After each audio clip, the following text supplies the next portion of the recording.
ए बटिया के राजा दशरथ जी जब सुनलन हाथ जोड़ करके अपने मेहरारू के आगे कहलन कि सुना सब कुछ मंगलू ही का मांग देलू। राजा दशरथ जी अपने कैकेयी से कहत रहलन कैसे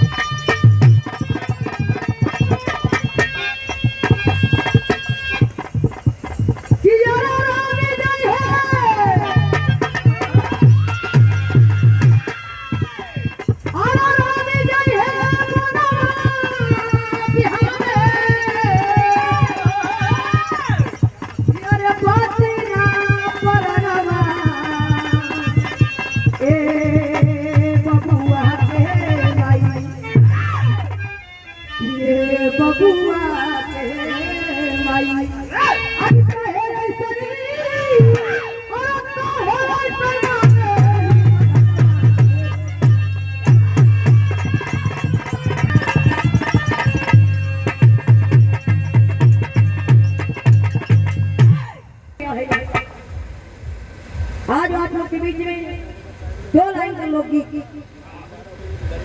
क्यों ना आप लोग सुने। आप लोग